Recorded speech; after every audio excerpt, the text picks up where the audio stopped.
꿀밤 책방 좋아요, 구독, 알림 설정 부탁드려요. 여우꿀의 막내딸 일부 오냐 오냐 귀한 막내딸. 옛날 옛적 높은 산 아래 골짜기에 여우꿀이라 불리는 마을이 있었어요. 그 마을에는 장사 솜씨가 좋은 부잣집 소장사가 살고 있었지요. 소장사는 아들만 무려 넷이나 두었는데 둘째도 셋째도 하나같이 든든하고 의젓한 사내 아이들이었어요. 그런데 말이에요. 소장사는 날이 갈수록 시름이 깊어졌어요. 사람들은 아들이 넷이나 있으면 걱정할 게 없다고 했지만 소장사는 달랐답니다. 딸이 하나 있었으면 얼마나 좋을까. 밤마다 아내와 마주 앉아 한숨을 쉬던 소장사는 마침내 결심했어요. 이렇게는 안 되겠소. 여우가 많이 산다는 여우꿀 절간에 가서 100일 동안 정성을 들이겠소. 신령님께 간절히 빌어야겠소. 그리하여 그는 지팡이를 짚고 여우꿀 절간으로 올라갔어요. 아무도 없는 절에서 날마다 향을 피우고 조용히 절하며 빌었답니다. 신령님, 딱 하나만, 날 하나만 저에게 내려주소서. 귀하고 귀한 딸을 얻게 해주신다면 정성 다해 잘 키우겠나이다. 그의 기도는 한치의 흐트러짐도 없었어요. 산짐승이 나타나도 도망가지 않았고 바람이 불어 등을 꺼뜨려도 다시 불을 붙였어요. 그리고 100일째 되는 날 아침, 신기하게도 절 마당에 하얀 여우 한 마리가 나타났다 사라졌어요. 오, 여우신이시여, 제 기도를 들으셨군요. 정성을 다한 끝에 소장사는 집으로 돌아갔고 얼마 지나지 않아 아내가 귀한 막내딸을 낳게 되었어요. 어머나, 얼굴이 어쩜 이렇게 고울까. 눈동자가 별 같고 피부는 눈처럼 뽀얗구나. 아버지는 딸아이를 보자마자 두 눈에서 눈물을 뚝뚝 흘렸어요.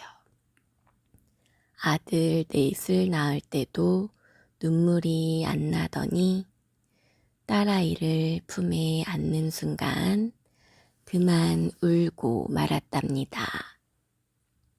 우리 딸 이름은 아랑이라 하자. 아름답고 곱다는 뜻이야.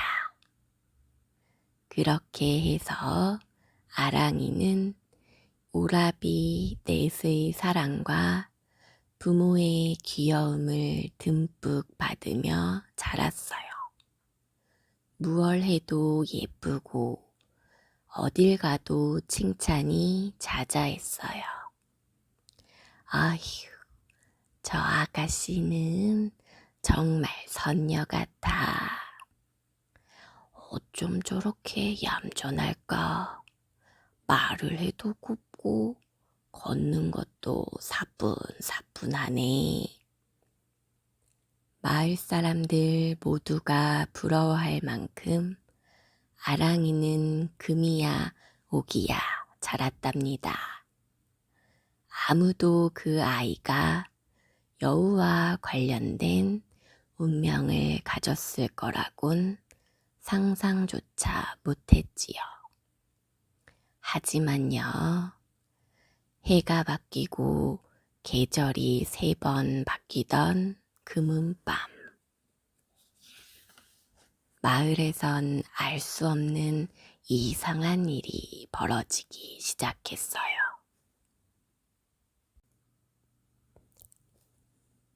여우꼴의 막내딸 2부 금은밤의 비밀. 아랑이가 12살이 되던 해 여우꼴에 이상한 일이 벌어지기 시작했어요. 금은밤만 되면 소장산의 외양간에 있던 소 1마리, 말 1마리, 돼지 1마리가 차례차례 죽어나갔어요. 처음엔 그냥 병이 든 줄 알고 지나쳤지요. 아이고, 겨울바람이 너무 차서 그런가 봅니다. 돼지는 원래 예민하지 않소. 무슨 소동이요. 하지만 이상한 일은 계속됐어.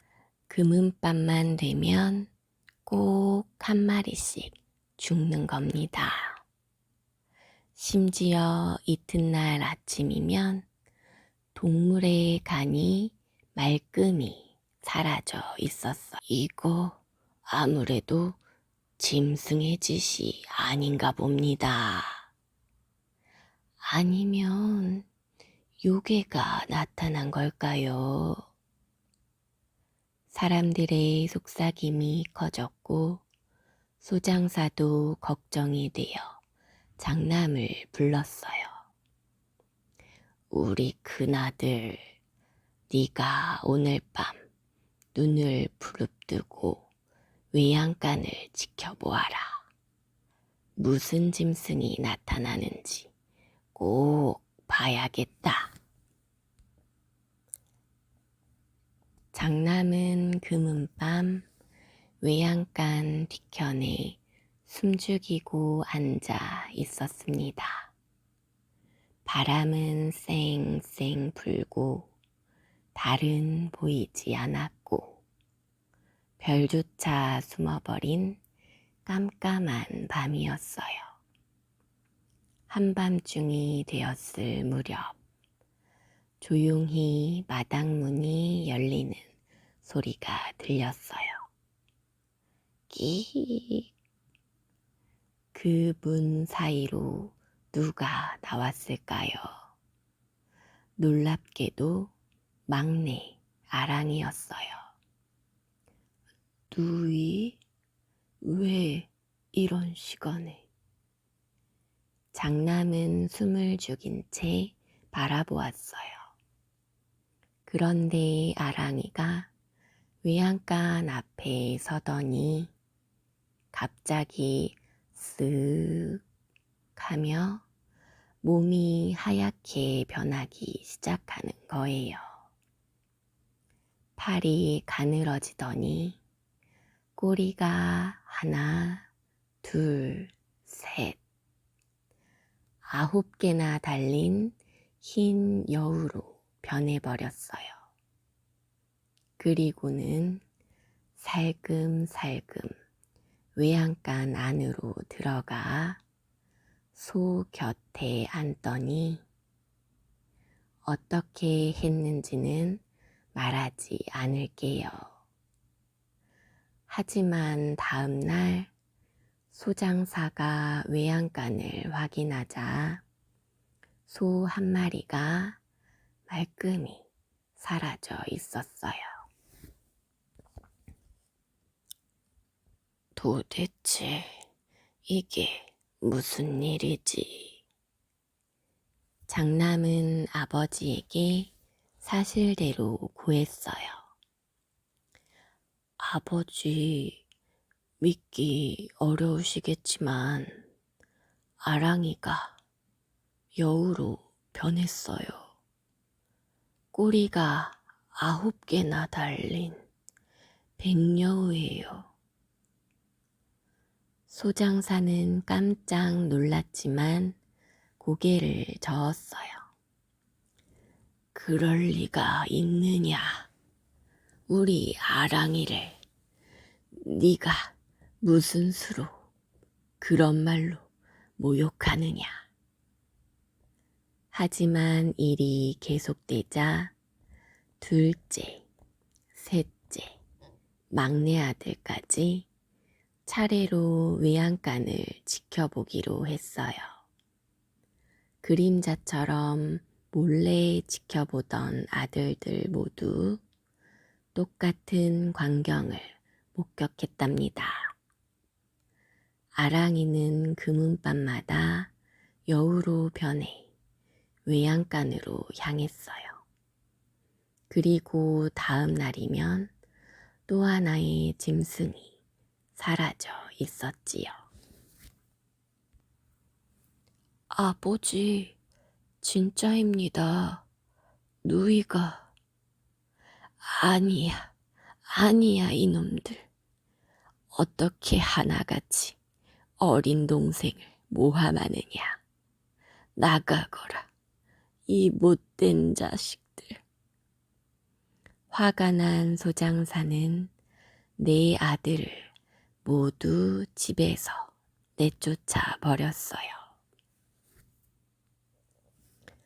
우리는 누이를 모함하지 않았어요. 분명히 여우로 변했단 말입니다. 아들들은 서럽고 억울했지만 더는 집에 머물 수 없었어요. 그렇게 넷은 서로 흩어져 먼 고을로 떠나 각자 삶을 꾸리게 되었지요. 장남은 산 넘고 물 건너 어느 평화로운 마을에 자리를 잡고 마침 착하고 지혜로운 아가씨를 만나 장가를 들었답니다. 그리고 세월이 흘러 장남은 아버지와 가족들이 어떻게 살고 있을지 그리워지기 시작했어요.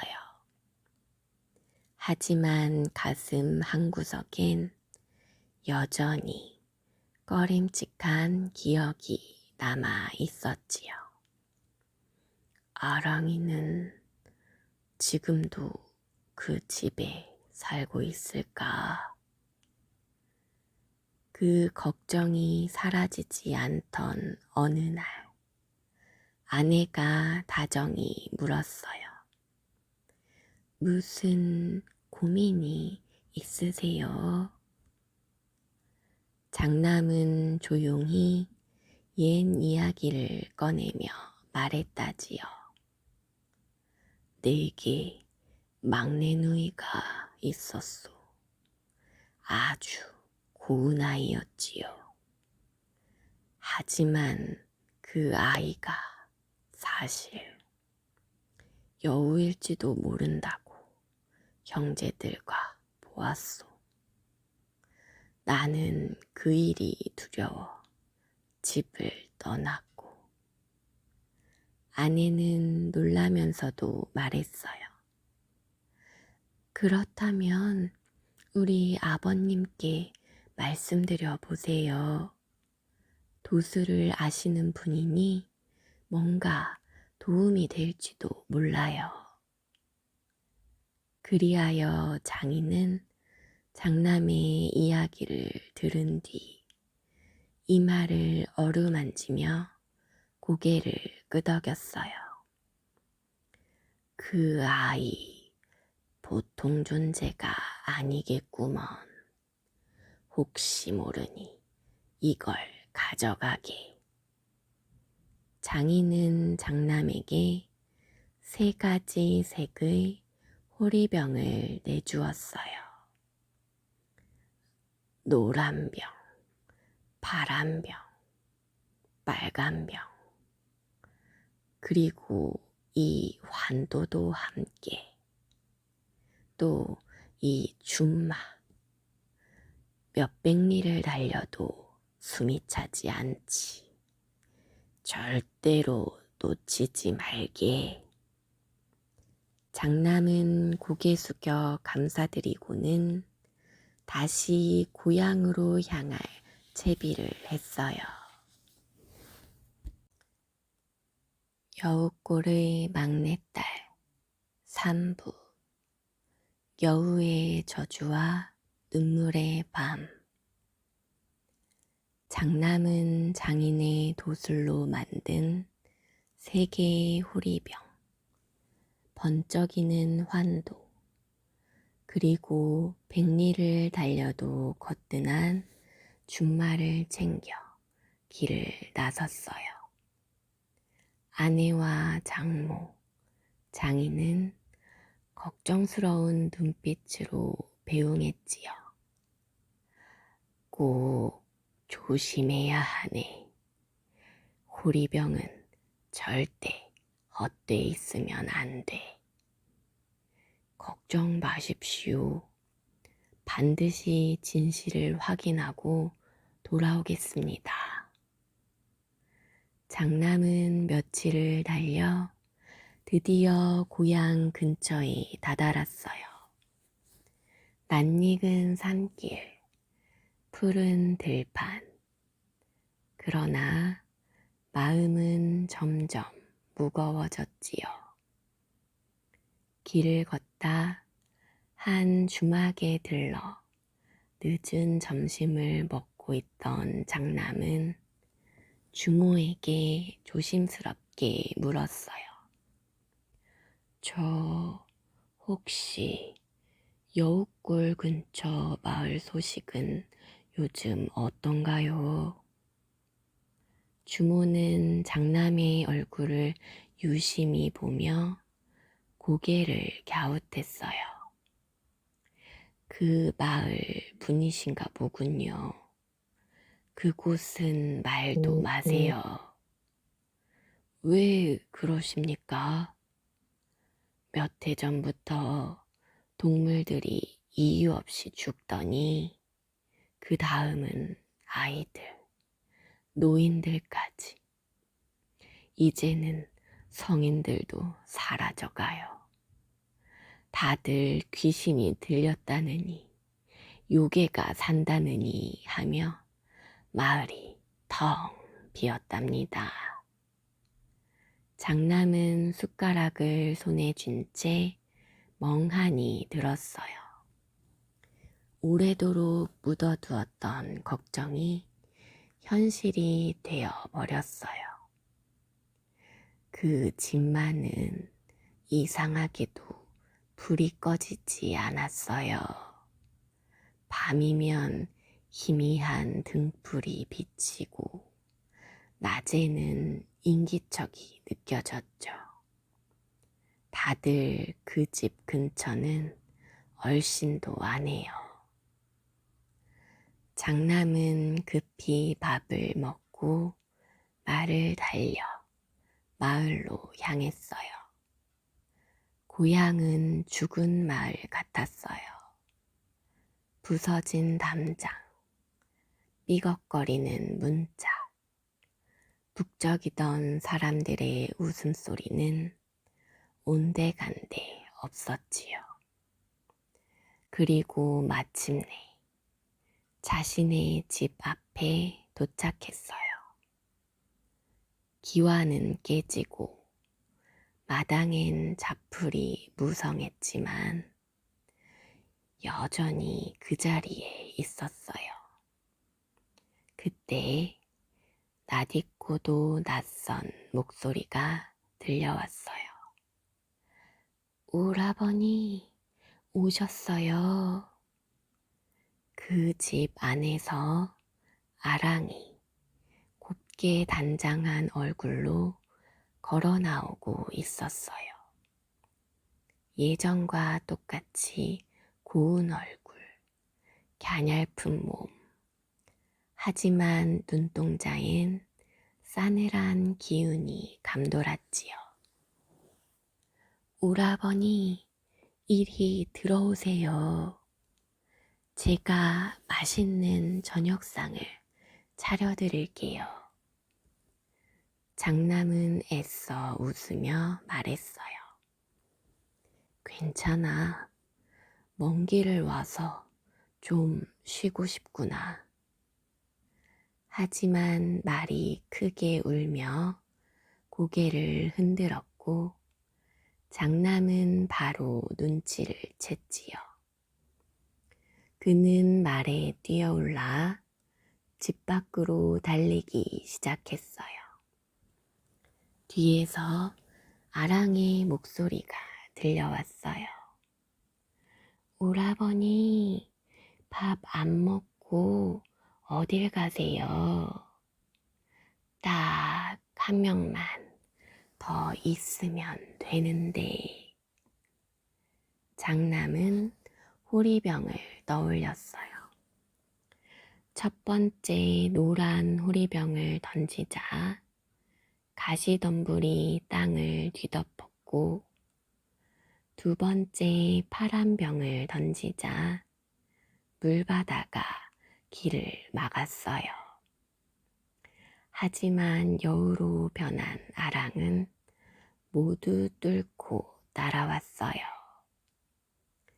장남은 마지막 희망인 빨간 병을 손에 쥐었어요.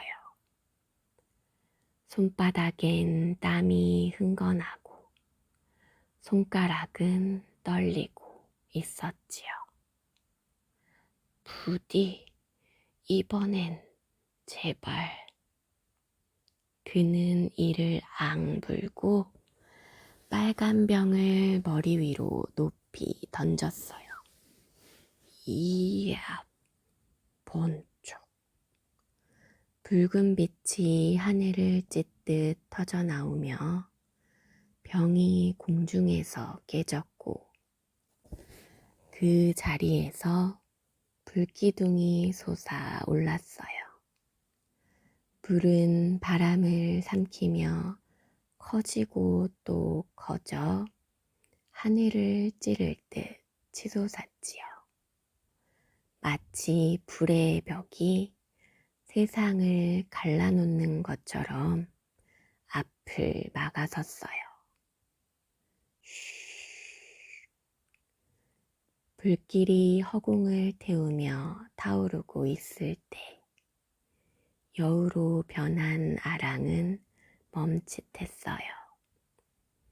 9개의 꼬리가 일제히 멈추고 그 붉은 벽 앞에서 그녀는 고개를 갸웃했어요.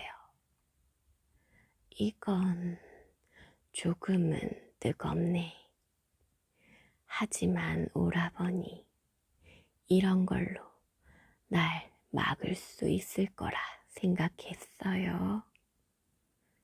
아랑의 목소리는 여전히 달콤했지만 그 눈빛엔 서늘한 기운이 서려 있었어요. 그녀는 천천히 마치 무서운 유희를 즐기듯 불길을 향해 걸어 들어갔어요. 잠깐이면 돼요. 조금만 참으면 오라버니께 닿을 수 있어요. 하지만 바로 그 순간이었어요. 장남의 품 안, 칼집 속에 꽂힌 환도가 붉게, 아주 붉게 빛나기 시작한 거예요.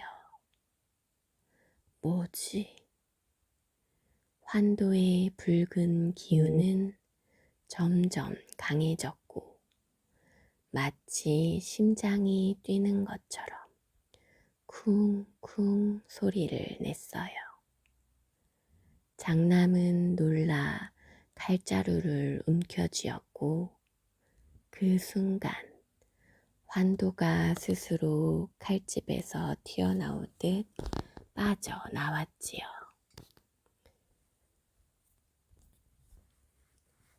붉은 환광은 순식간에 허공을 감쌌고 그 빛은 불꽃을 가르며 여우 아랑의 몸을 감쌌어요. 으흐, 뜨거워, 차가워, 뭔가 안에서. 아랑은 비명을 질렀어요. 9개의 꼬리가 하나둘씩 사라지기 시작했고 그녀의 눈빛은 갈팡질팡 흔들렸어요. 눈동자 안에 여우의 금빛과 소녀의 눈물이 번갈아 일렁였지요. 이게 무슨... 나 누구야? 왜 눈물이 흐르지? 하늘에서 빛기둥이 뻗어 나오더니 그 빛 안에서 흰 안개가 피어올랐어요. 안개는 부드럽고 따뜻한 기운을 담고 있었고 마치 오래전 절 마당에서 본 하얀 여우가 천천히 웃으며 고개를 끄덕이는 듯 했어요. 너는 아랑이다. 기억하렴. 네가 사랑받았던 순간들을. 사랑. 그때였어요. 과거의 장면들이 번쩍이며 그녀의 눈앞에 펼쳐졌어요. 아버지가 처음 안아주던 날, 형들이 뒤뚱뒤뚱 걷는 자신을 번쩍 안아주었던 날, 마당에서 소꿉놀이를 하며 깔깔 웃던 그 따뜻한 날들.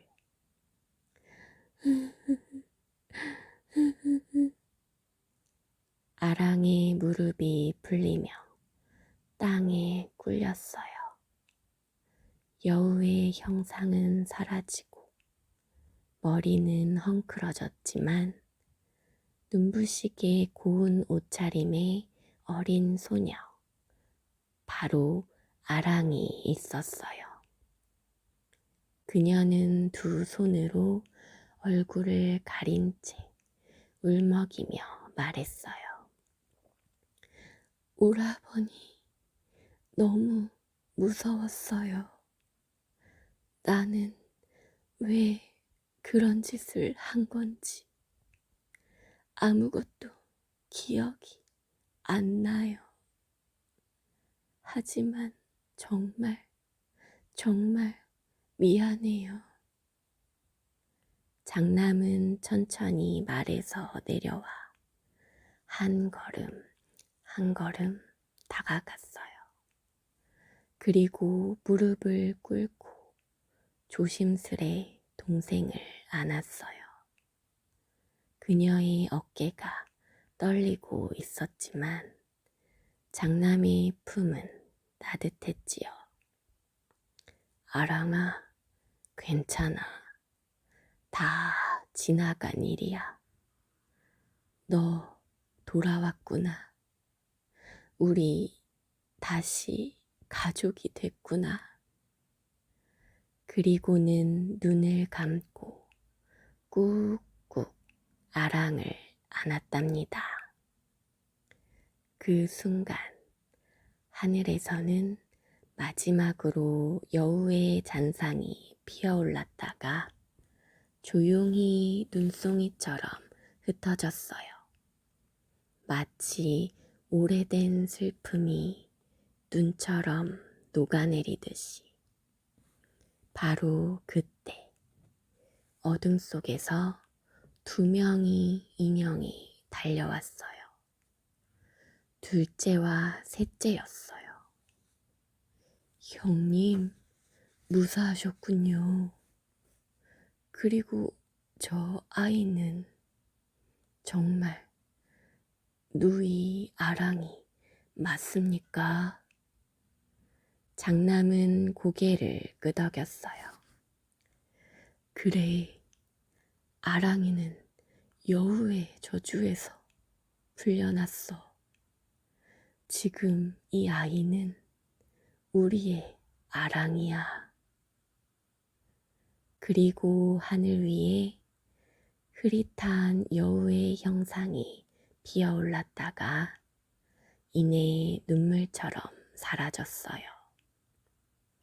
장남과 형제들은 손을 맞잡았어요. 그리고 말했지요. 이제 다시는 떨어지지 말자. 우린 가족이니까. 그렇게 아랑은 형제들의 품으로 돌아왔고 고향 마을엔 다시 따스한 햇살이 스며들기 시작했어요. 여우꼴의 막내딸 4부 잃었던 이름 되찾은 가족 4사람이 어깨를 맞댄 채 하늘을 올려다보자 어느새 어둡던 하늘 사이로 별빛이 반짝이고 있었어요. 아랑은 마당에 앉아 느티나무를 쓰다듬으며 말했어요. 이 나무, 내가 어릴 적 매일매일 물 줬던 나무예요. 그땐 키가 제 무릎밖에 안 됐는데 이렇게나 컸네요. 장남은 무너진 담을 고쳤고 둘째는 집안을 쓸었고 셋째는 부엌을 정리했어요. 아랑은 조용히 오래된 방에 남아있던 가족의 물건들을 닦으며 옛 추억을 되새겼지요. 그리고 뒷산 언덕에 올라갔을 때 그들은 풀숲 속에 조심스레 놓여있던 작은 무덤 셋을 발견했어요. 어머니와 아버지, 그리고 이름이 새겨지지 않은 조그마한 비석. 이건 내가 저주에 사로잡혀 있던 동안 잠시 세상에서 잊혀졌던 내 자리였나 봐요. 아랑은 그 비석 앞에 조용히 무릎을 꿇고 긴 절을 했어요. 눈물은 조용히 흘러내렸지만 마음은 편안했지요. 그날 밤 형제들은 오랜만에 함께 잠을 잤어요. 달빛이 방 안을 비추었고 4사람은 마치 어릴 적으로 돌아간 듯한 포근함에 안겨 잠들었지요. 며칠 뒤 마을 사람들 사이에 소문이 퍼지기 시작했어요. 여우꼴에 불이 다시 켜졌다더라. 그 무서운 귀신의 집에 사람이 돌아왔다던데.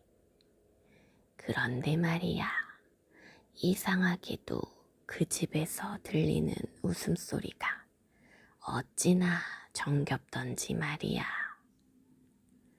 시간이 조금 더 지나자 도망갔던 이웃들이 하나둘 돌아오기 시작했어요. 황폐했던 마을은 조금씩 활기를 되찾았고 느티나무 아래에선 아이들의 웃음소리가 들리기 시작했지요. 그리고 어느 날 장남은 말했어요.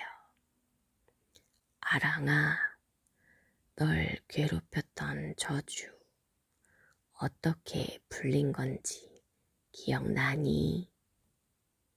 아랑은 고개를 천천히 끄덕였어요. 처음엔 전혀 몰랐어요. 다만 그 불길 앞에서 오라버니가 던진 환도의 빛 속에서 아주 오래된 기억이 스르르 떠올랐어요. 그녀는 조용히 눈을 감았어요. 절간에서 하얀 여우가 저를 바라보며 이렇게 말했어요. 너는 사람과 여우의 인연이 얽힌 존재다. 너의 마음이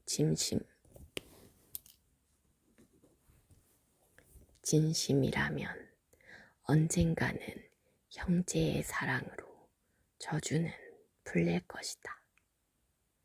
그 목소리, 지금 생각해보면 저를 태어나게 해준 신령님이 아니었을까요? 장남은 조용히 아랑의 손을 잡았어요. 그 예언이 맞았던 거야. 네가 사람으로서 살아온 기억, 우리와의 추억, 그게 널 구한 거지. 그날 밤 네 사람은 느티나무 아래에 모여 다시 다짐했어요. 무슨 일이 있어도 우리는 가족이다. 다시는 서로를 의심하지 말자. 그리고 각자의 길을 준비했어요. 둘째는 산골로 들어가 약초를 캐는 삶을 택했고, 셋째는 한양으로 가서 장사를 배우기 시작했어요. 막내는 마을에 남아 아이들을 가르치며 살았지요. 장남은 아내와 함께 마을에 머물며 도술과 치료술을 익혀 마을 사람들의 병을 고치고 공경에 빠진 이를 도왔어요. 아랑은 마을의 아이들에게 옛 이야기를 들려주며 조용히 살아갔지요. 가끔은 뒷산에 올라 하얀 여우를 닮은 구름을 올려다보며 빙그레 미소 짓곤 했답니다. 그리하여 여우의 저주는 사라졌고 가족의 사랑만이 오래오래 남게 되었어요. 그리고 매년 금은밤이 되면 네 형제는 꼭 다시 고향에 모여 느티나무 아래에서 밤하늘을 바라보았어요. 하늘의 별빛은 늘 그들을 비추었고 잃어버렸던 이름은 다시 가족 속으로 돌아와 따뜻하게 불렸답니다.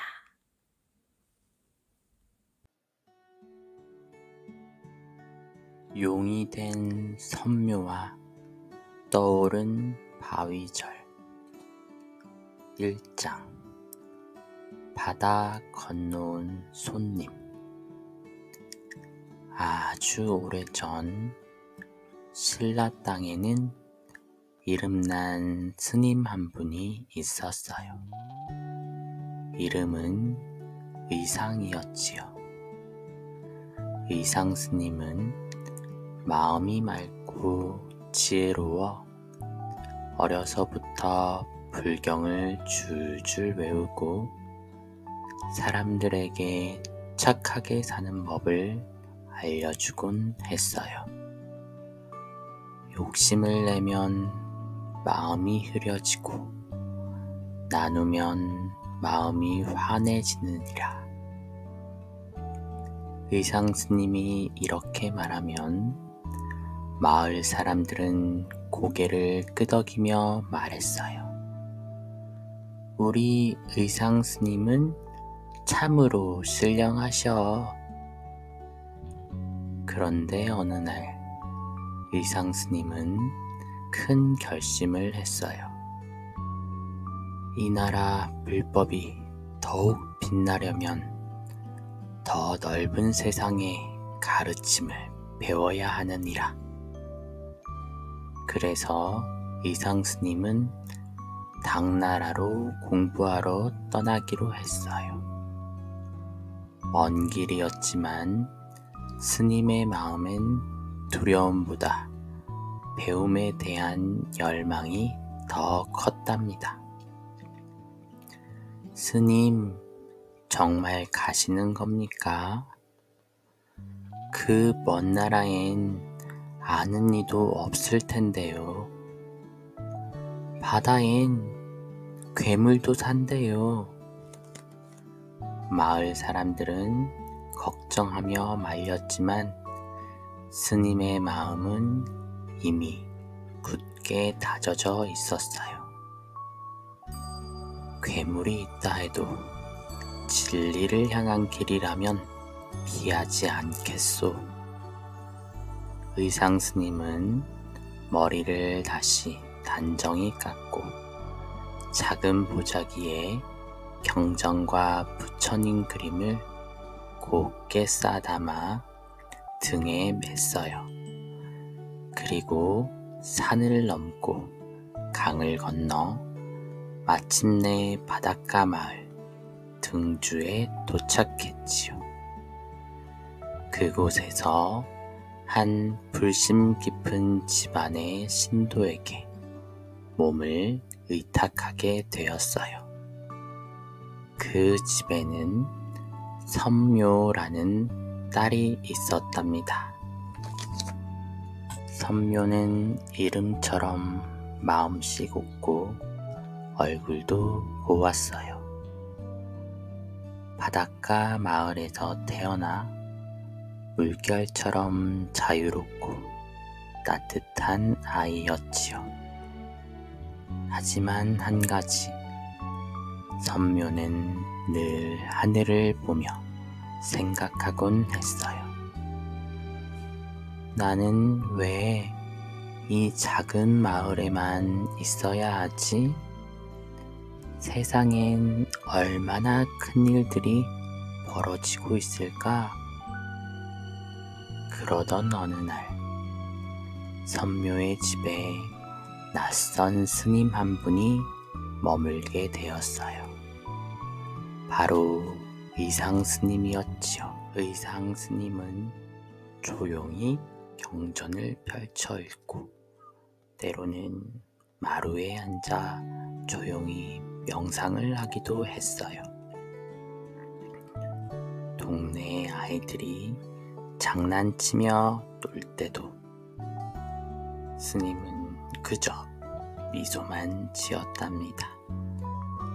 선묘는 조심스레 다가가 물었어요. 스님은 왜 이렇게 먼 곳까지 오신 건가요? 의상 스님은 선묘를 바라보며 말했어요. 진리의 길은 멀어도 가야 할 길이라면 마땅히 가는 것이오. 그 말에 선묘는 마음속에 번개처럼 반짝이는 무언가를 느꼈어요. 그날부터 선묘의 눈에는 의상 스님만 보였답니다. 그 눈빛은 누가 봐도 사랑이었지요. 선묘는 매일 아침이면 의상 스님이 기도하는 마루 앞에 조용히 앉았어요. 말은 하지 않았지만 마음속으로 수없이 말했지요. 스님, 저는 스님이 웃을 때 하늘이 열리는 것 같아요. 스님, 저는 스님이 떠나는 꿈을 꾸면 눈물이 납니다. 그렇게 몇 날이 지나자 선묘는 더는 마음을 숨길 수가 없었어요. 어느 늦은 밤 바닷바람이 창을 흔들던 날이었지요. 선묘는 조심스레 의상 스님의 방문을 두드렸어요. 스님, 주무시지 않으셨나요? 아니요, 무슨 일인지요? 의상 스님은 촛불을 켜고 선묘를 맞이했어요. 그 불빛 아래 선묘의 눈은 촉촉히 젖어 있었어요. 저 드릴 말씀이 있어요. 말해보시오. 선묘는 한참을 머뭇거리다 마침내 입을 열었어요. 스님, 저는 스님을 사모합니다. 스님의 말씀이 바람처럼 제 마음속을 흔들고 스님의 미소가 달빛처럼 제 꿈속에 머뭅니다. 순간 방 안에 촛불이 흔들렸어요. 바람 때문이었을까요? 아니면 선묘의 마음 때문이었을까요? 의상 스님은 한참을 조용히 있다가 부드러운 목소리로 말했어요. 선묘 아가씨, 그 마음이 참 고우나 나는 이미 부처님 앞에 모든 마음을 내려놓은 사람입니다. 내가 가야 할 길은 사랑의 길이 아니라 진리의 길이요. 하지만 당신의 그 진실한 마음, 나를 따르겠다는 그 의지, 그것은 진리를 향한 또 하나의 걸음일지도 모르지요. 선묘는 그 말을 듣고 눈물을 닦았어요. 그리고 조용히 고개를 끄덕였어요. 스님, 제가 그 길을 함께 걸어도 되겠습니까? 의상은 잠시 눈을 감고 기도하듯 고요히 말했어요. 진심으로 진리를 따르고자 한다면 누구든 나의 벗이요. 그날 밤 선묘는 결심했어요. 내가 여자로서 스님 곁에 설 수는 없지만 한 사람의 벗으로서 믿는 이로서 함께 하리라. 2장 물 위의 기도. 의상 스님은 마침내 종남산으로 떠날 준비를 했어요. 당나라의 큰 산, 그곳에 화엄 사상을 연구하는 지엄 스님이 계신다는 소문을 들은 것이지요. 떠나기 전날 의상 스님은 선묘의 가족에게 고개를 숙여 인사했어요. 그동안 편히 지내게 해주셔서 고맙습니다. 저는 이제 종남산으로 향하겠습니다. 선묘는 가슴이 쿵 내려앉는 소리를 들었어요. 이제 정말로 떠나시는구나. 하지만 선묘는 꾹 참았어요. 고개를 숙이며 말했지요. 스님의 길이 부처님의 뜻과 함께 하시길 빕니다. 그 말은 곧 저를 잊지 마세요라는 뜻이기도 했지요. 의상 스님은 조용히 떠났고 선묘는 그 모습을 오래오래 바라보았어요. 그날 밤 선묘는 의상이 두고 간 작은 경전 하나를 꼭 안고 잠들었답니다. 몇 달이 지났어요. 선묘는 매일 바닷가로 나가 기도했어요. 오늘도 스님이 무사하길, 오늘도 배움이 열매 맺으시길. 그러던 어느 날 누군가 말했어요. 신라에서 왔던 그 스님이 다시 이곳으로 오셨대. 선묘는 가슴이 쿵쾅쿵쾅 뛰었어요. 바람보다 먼저 달려 항구로 향했지요. 그리고 마침내 의상 스님의 모습이 보였어요. 그는 종남산에서 모든 공부를 마치고 신라로 돌아가는 길이었지요. 스님! 선묘는 멀리서 그를 부르고 싶었지만 꾹 참았어요. 대신 조용히 다가가 말했어요. 그동안 평안하셨습니까? 덕분에 잘 지내었습니다. 공부도 많은 결실을 얻었지요. 의상 스님은 여전히 따뜻한 눈으로 선묘를 바라보았어요. 그리고 말했지요. 이제 나는 신라로 돌아갑니다. 불법을 널리 퍼뜨리기 위하여. 선묘는 그 말에 고개를 끄덕였어요. 그럼 제가 작은 짐이라도 챙겨드리겠습니다. 선묘는 의상의 옷과 작은 물건들을 상자에 담아 배에 가까이 가져갔어요.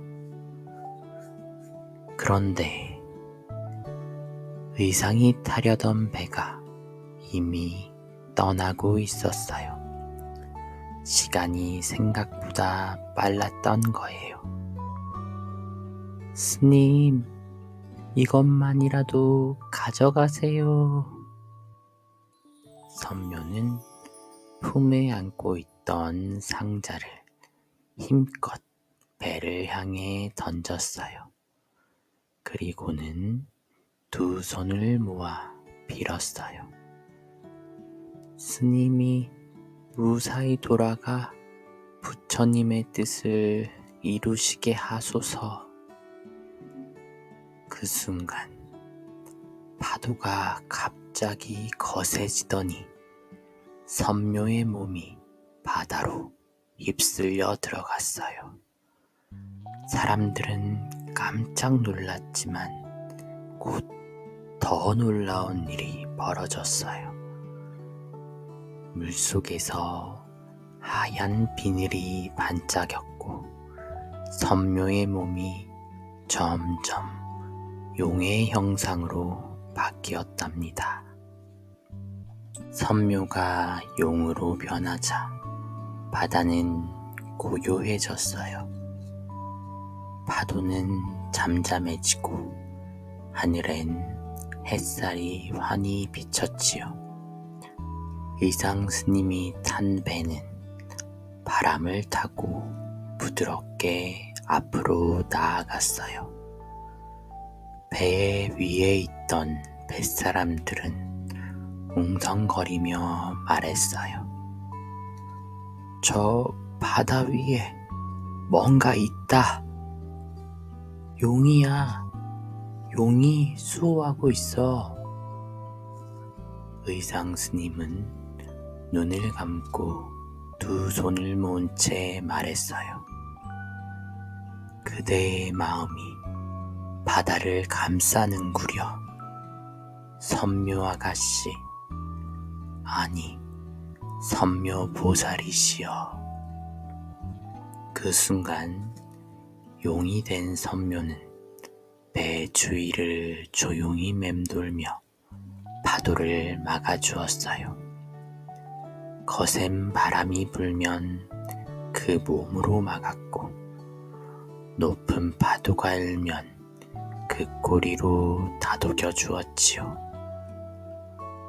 밤이 되어도 용의 눈은 별처럼 빛났고 바다는 마치 물비단처럼 잔잔했답니다.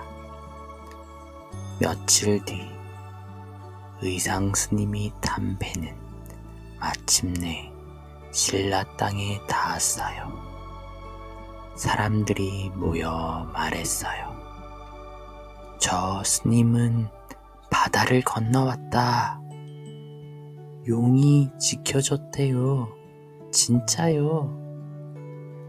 그 소문은 삽시간에 퍼져나가 의상 스님의 이름은 더욱 높아졌고 사람들은 그의 말씀을 듣기 위해 멀리서도 찾아오기 시작했답니다. 3장 하늘에 뜬 바위. 신라에 돌아온 의상 스님은 화엄 사상을 펼칠 곳을 찾아 여기저기 산과 들을 헤맸어요. 그러던 어느 날 의상 스님은 경상북도 영주에 있는 봉황산 자락에 다다랐어요. 이곳이야말로 부처님의 말씀을 전할 터전이 되리라. 하지만 그곳엔 이미 다른 스님들이 수백 명이나 머물며 각자 자신들만의 교리를 펼치고 있었어요. 우리는 이미 이 절의 주인이다. 새로운 자가 끼어들 자리는 없소. 의상 스님은 조용히 말했어요. 나는 자리를 빼앗으려는 것이 아니오. 단지 이 땅에 화엄의 씨앗을 심으려는 것이오. 하지만 다른 스님들은 듣지 않았고 의상 스님은 외롭게 경전을 펴고 나무 밑에 앉아 조용히 기도했어요. 그 모습을 지켜보던 누군가가 있었지요. 바로 용이 된 선묘였어요. 그날 밤 이상한 일이 벌어졌어요. 절 옆에 있던 큰 바위 하나가 천천히 하늘로 떠오르기 시작한 거예요. 그 바위는 절의 지붕을 스치듯 떠 있었고 언제라도 쿵 하고 떨어질 것처럼 위태로워 보였지요. 다른 스님들은 겁에 질려 벌벌 떨었어요. 으아, 바위가 하늘에 떴어. 부처님의 징벌인가? 도망가자. 스님들은 짐을 싸들고 황급히 절을 떠났어요. 며칠 사이 절은 조용해졌고 그 자리에 남은 사람은 오직 의상 스님뿐이었어요. 그리고 그 하늘에 뜬 바위 아래 의상 스님은 조용히 경전을 펼쳤어요. 이 바위는 겁을 주려는 것이 아니라 진리를 밝히라는 뜻이로다. 그 말이 퍼지자 먼 곳에서 사람들이 모여들기 시작했어요. 저 스님께는 무언가 특별한 기운이 있어요. 부처님께서 직접 도와주시나 봐요. 사람들은 매일같이 절을 찾아와 스님의 말씀을 들었고 그곳은 점점 불법의 꽃이 피어나는 도량이 되었답니다. 의상 스님은 하늘에 떠있는 바위를 바라보며 조용히 읊조렸어요. 이 떠있는 바위, 부처님의 뜻을 담은 듯하니 절의 이름을 부석사라 하리라. 그 바위는 지금도 절의 가장 높은 곳에 자리하고 있어요. 마치 하늘을 떠도는 구름처럼 말이지요. 사람들은 궁금해했어요.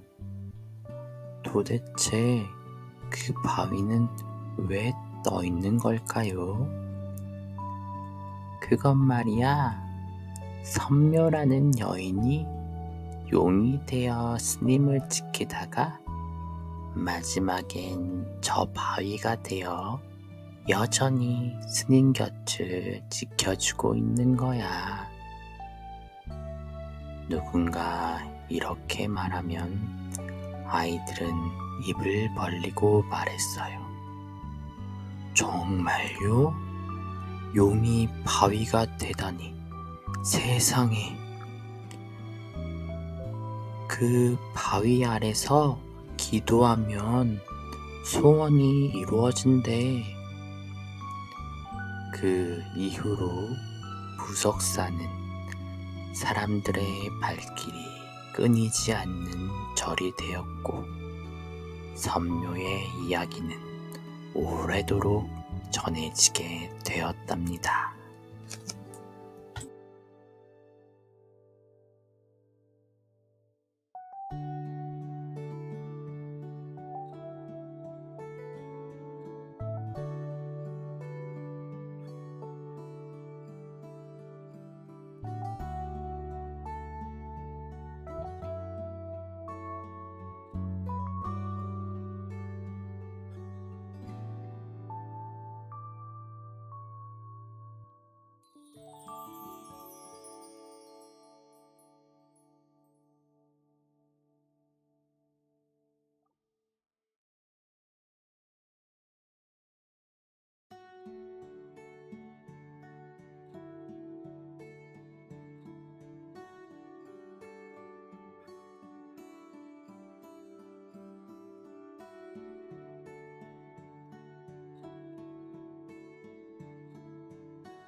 좋아요, 구독, 알림 설정 부탁드려요.